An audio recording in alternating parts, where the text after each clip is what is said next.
So it's Maori Okay. are the indigenous people of New Zealand, and it's kind of Maori as a whole, the indigenous people, but Lewis and I come from, I guess, the tribe, or we call it here an iwi of Ngāti Pikiao. So we have like these little subgroups all throughout New Zealand that live in different places. At what point did you want to add that to the music you guys play? You know, before you came on, obviously we were playing some of the Who.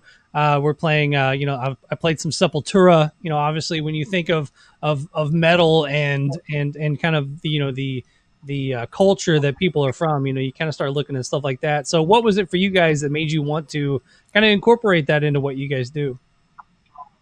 The thing that started that off was so kind of early on in our career, we were entering this competition called Smoke Free Rock Quest. We actually got posters and stuff up there. Yeah. Those. And that competition has kind of like a sister competition running with it called Smoke Free Pacifica Beats, which is like the whole idea is that you incorporate your culture into the music, whether it be the language or traditional instruments, etc. And some of our friends who play in a band called Strangely Rousing actually entered that song, and I think they came second place, or they won with a song called Kupinga, and that was like half English, half Maori, and we were like huge fans of that. So we thought, why not try to do it with metal? And I guess when we started doing that, we didn't really know what to expect, and there was an overwhelming like positive reaction, which kind of surprised me almost. But yeah, that's kind of led us to keep doing it and keep it that way. Are the other people that are kind of from your background, I mean, are they supportive of what you guys are doing? Are they saying you're taking it and commercializing it or anything like that, or is it all positive?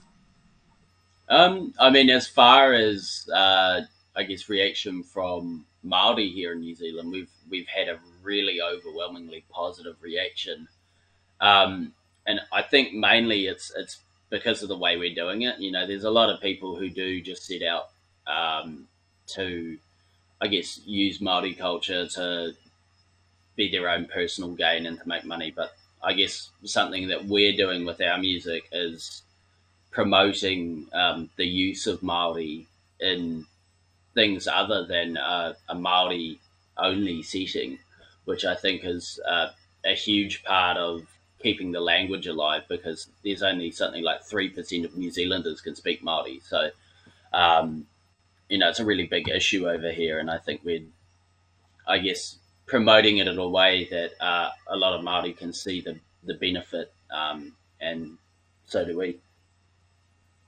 Yeah, in the video you talk about around 1820 or so, they come back with guns and God, and just kind of ruins it for everybody.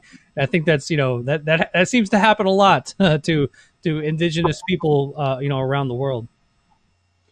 Yeah, definitely, and I mean it was kind of a game changer in terms of especially Maori that had power in New Zealand. The first Maori to get muskets brought over were definitely, they were, I guess, more inclined to go and invade their neighbours and wreak havoc on their enemies. So, definitely, it was something that changed a lot with colonial settlement. But yeah, there were some flaws in the musket, which I could get well into. As far as warfare goes, Māori were pretty smart, and they found out ways to either use the musket better than the English, or completely, I guess, make the musket almost useless to English armies. Do you like doing this? I mean, do you like kind of educating people on the history of New Zealand, or are you like, dude, let's talk Pantera? Like where are you guys I'm all over the place, dude. Kind of like my music taste and my personality. So, yeah, I mean, I love talking to people about this. I also love talking about music in general, and I think it's really based on the conversation. I'll switch between it all.